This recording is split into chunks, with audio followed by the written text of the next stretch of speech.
Welcome to the latest instalment of Viv and Dave's podcast, Real Voices of Happy Valley. In this one, Dave talks to Andrew Bibby, another published author in Hebden Bridge. We have such talented people in the valley.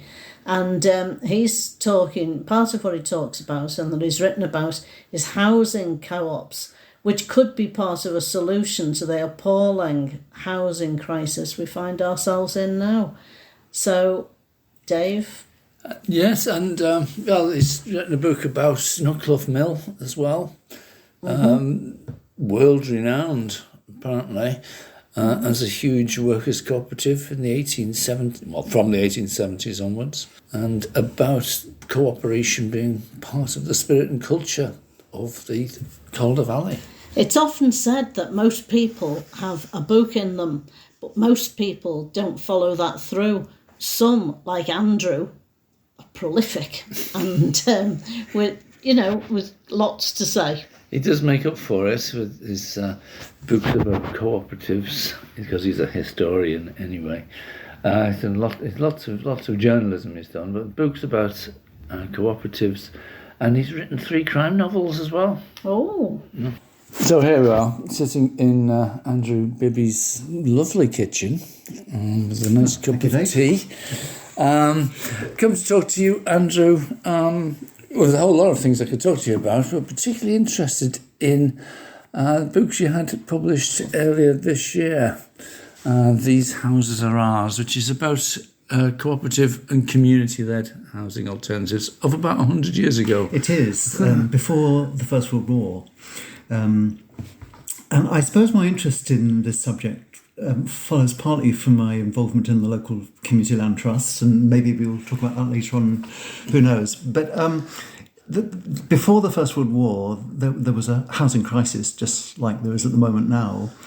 And there was a small amount of council housing being done in some areas, but there was also quite a widespread movement of what we would now, I think, call community-led housing, cooperative housing, very much bottom-up housing initiatives around the country. I mean, right around the country, from Cornwall up to Scotland, from over in Suffolk to South Wales, where cooperative societies were being established to create affordable housing, affordable working class housing. As I said, at a time when there was a major housing need. And I think this is a story that's been forgotten. It has links to the valley. I mean, my book is talking about the national picture, but Hebden Bridge and the Upper Calder Valley does very much have a role in the story. Crossley Greenwood, who was the son of Joseph Greenwood, who was the very well-known manager of the Clough cooperative in Hebden Bridge. That was worker run. Crossley Greenwood was his 5th son. Crossley Greenwood had a role in going around the country, talking at public meetings about the idea, trying to get other towns and cities involved in the movement. And we also had in Heptonstall an architect, Sutcliffe, George Lister Sutcliffe, who eventually moved down to London and became involved as the architect of the movement. So a number of points where, as it were, the Calder Valley fed into that picture. Interesting in the sort of These Houses Are Ours, it's about cooperative and community-led alternatives to what was basically private ownership or private renting previously.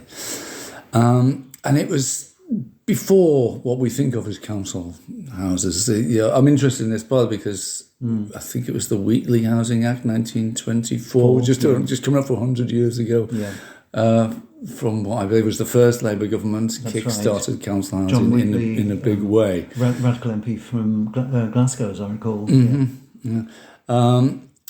But the cooperative idea wasn't what council houses, or the management of council houses became, was it? Housing became an issue during the First World War, partly because of direct action by tenants, particularly in Glasgow and Clydeside, saying that we're at war, we're absolutely refusing to pay the increased rents that our landlords are trying to demand of us. So there was widespread rent strikes. It came to court. There were major demonstrations, and it was Lloyd George actually who rapidly realised that he had to do something about this, and rent controls were introduced in 1915.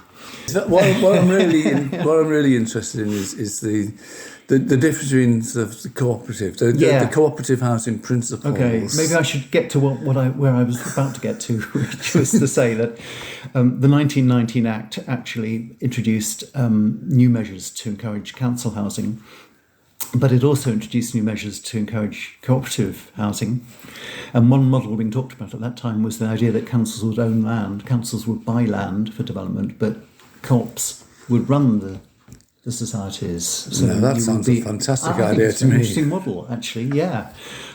So you would be a tenant of your own society. Your society would be the landlord, but ultimately the council's role would be holding the land and getting the land in the first place.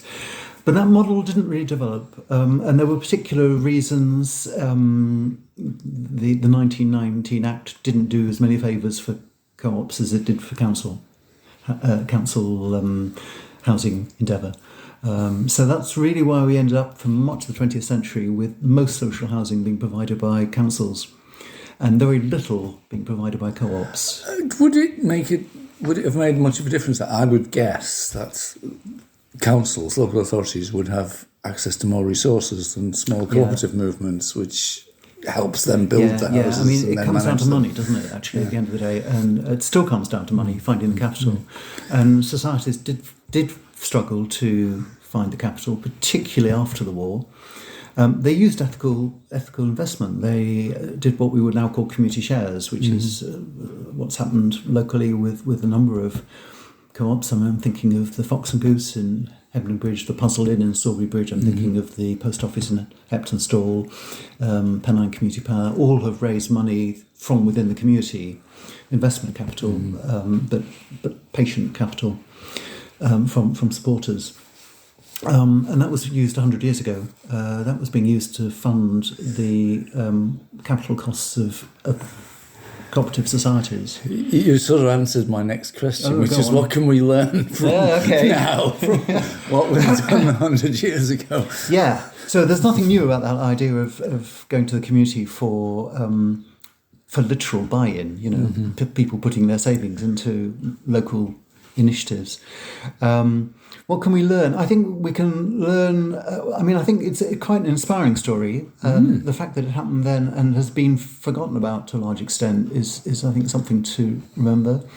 As I said at the beginning, Dave, I've been involved in our own Calder Valley Community Land Trust, and that is, in a sense, the direct descendant of what was going on 120 years ago.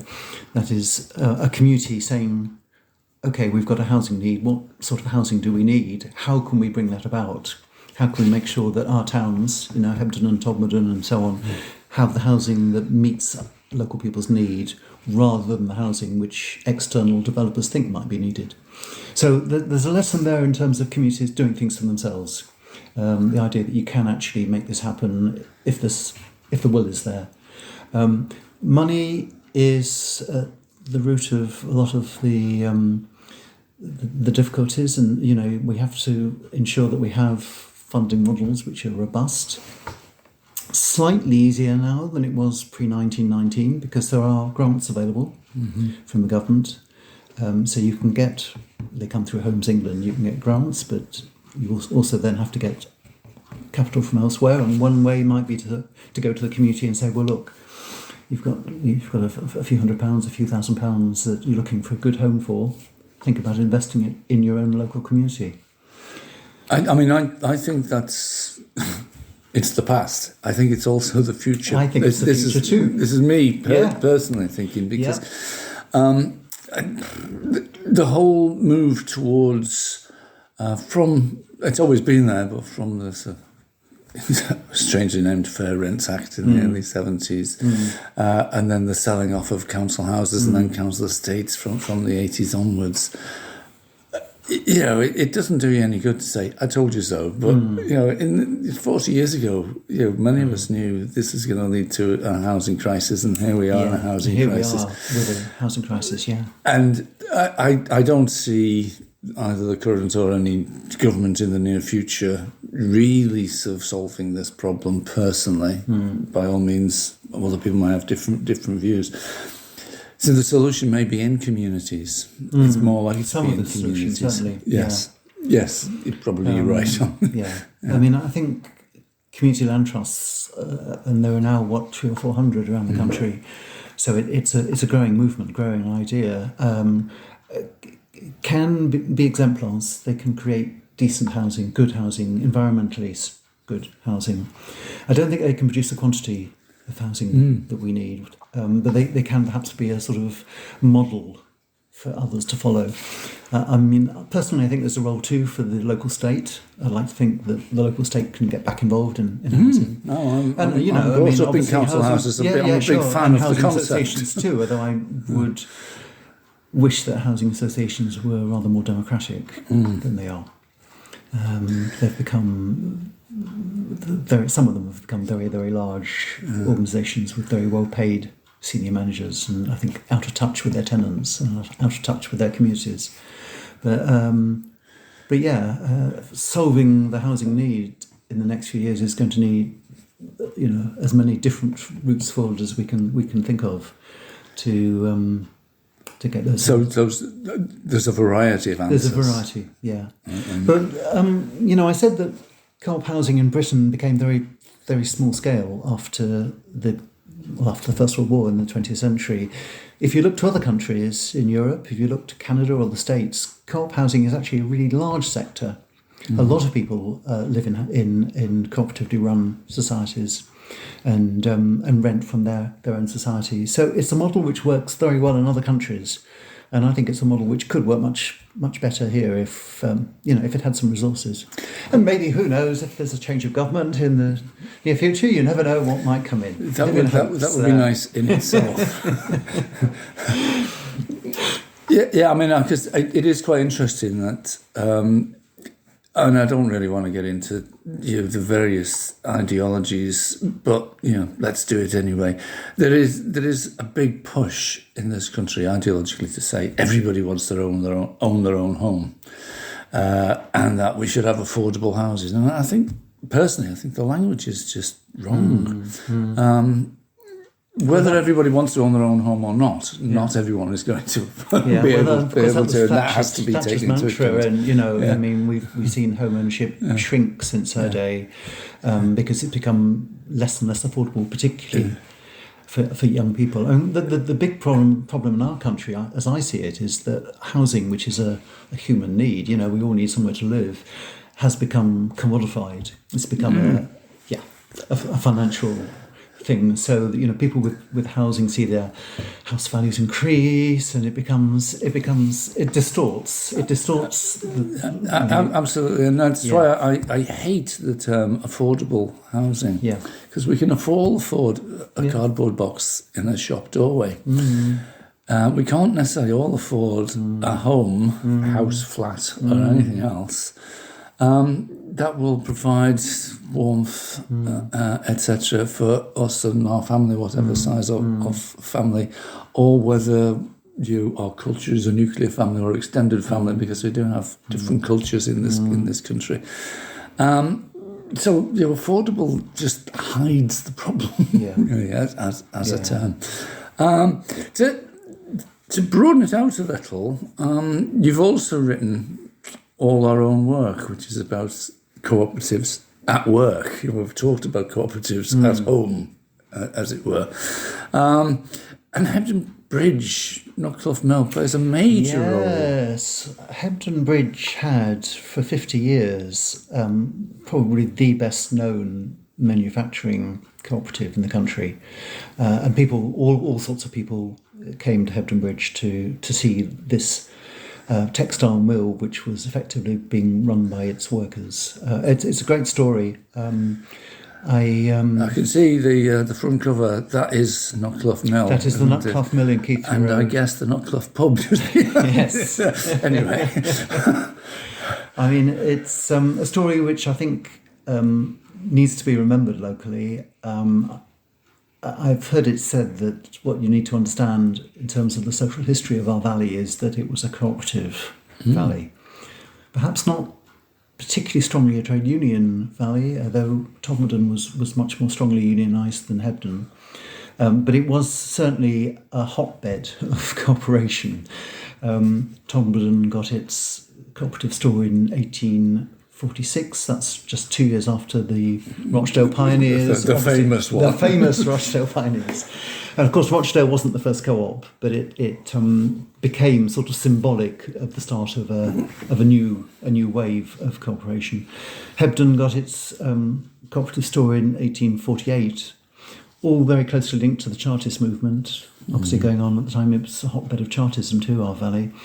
Okay, let me take you back to the Knockclough Mill. Knockclough Mill was founded by a fascinating figure called Joseph Greenwood, born in the 1830s in Mytholmroyd. His parents were handloom weavers, and I can tell you that handloom weavers in the 1830s were very, very hard up. It's a really tough time. There's actually a Royal Commission at the time to look into their suffering. Didn't do anything, but Joseph Greenwood became a fustian cutter. This is cutting the fustian cloth, which was the basis of the Hebden economy at that time. But he had always been attracted by the idea of whether cooperation could provide better working conditions for people like him. And in 1870, he got the chance to, with workmates, to create what became the Knockclough Mill. Employed over 300 people at its peak, women as well as men. Women were important in the business. They did the making up of the clothes. In fact, if you know the Knockclough Mill, it was the top floor that they worked on where there was most light. And as I say, it became extremely successful. It was financially very successful. It was profitable every single year, which isn't bad going over 50 years. It gave a share of the profits to its workers. So it shared profits with its workers. Fantastic. The dividend to workers as well as the dividend to customers. Which also means that money stayed in the local economy rather than disappearing off to a mansion somewhere else. Yeah, absolutely, yeah. But also it was a sort of pole in the community where things happened. And one of the things it made happen was the links between Hebden Bridge and Todmorden too was involved in this, with Oxford University in the 1880s and 1890s. At that stage, we just had the Reform Act. There was discussion in both Oxford and Cambridge about how they could meet the needs of a new, more democratic society. It wasn't fully democratic, of course, but it was more democratic. How could they reach working class people in particular? And one way they did that was by the outreach programme, the University Extension Movement. So if you were in Hebden Bridge or if you were in Todmorden, say in 1888, you could have gone along on a Saturday night to the Cooperative Hall, and you could have heard Oxford Dons giving lectures maybe on literature, maybe on history, maybe on science. And from that came a very strong nucleus of local working class men and women, people working in the mills, who worked to really push the idea of adult education, further education. And in fact, the Workers' Education Association, the WEA, one of its founders was originally from Walsden, and then started working in Hebden Bridge and in the weaving shop. That's fantastic. It's my first teaching experience. Yeah. Was as a part-time tutor in the evenings for the Workers' Education Association. Yeah. In what was then, that would be the late 70s. It was in what was then called an unemployed workers centre. Yep. Which is another, Yep. the working class, the organised working class, trade unions, cooperative movements have always thought of education as a fantastic resource for people, for individuals and communities, and for themselves as trade unions and what have you. Yes. Well, let's remember, Robert Halstead's his name. His parents both died whilst he was a kid, so he was an orphan. He was brought up by his brother. Obviously went into the textile trade because that's what you did, but was not really at home in the weaving shed where he worked. There's a story of somebody going around the weaving shed and seeing, I think it was a copy of Ruskin propped up against the loom. He was reading Ruskin in his spare time when the looms were working okay. He was, I think if he'd been born today, he would have been an academic, there's no doubt about it. And he, with two others, were responsible for creating what became the WEA. That's just at the turn of the 20th century. So an important character. And then, I mean, Dave, I'm off at the weekend to Hebden Bridge Literary and Scientific Society, the Lit and Sci. They've got a talk being given by the director of the National Portrait Gallery, who incidentally is from Hebden Bridge, but that's another story.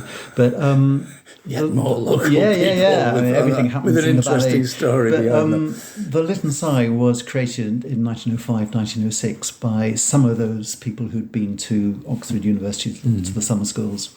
Robert Halstead had left the valley by that point, but the first secretary of the Lit and Sci was a name I've already mentioned, Crossley Greenwood. Involved in the housing society. So, a lot was going on nationally, but a lot of it was also focused very much on what was happening in our valley. I think significant social history, which I don't know. Do you want to argue that has helped colour the way that Hebden Bridge and Todmorden are today? I mean, I think you it could have has. an argument, couldn't you? There is very much a cooperative feel. I mean, around the corner from where we are, we've got Valley Organics, which is a co-op. I know lots of people who either still work or have worked at Suma in their times. Yes. And whatever.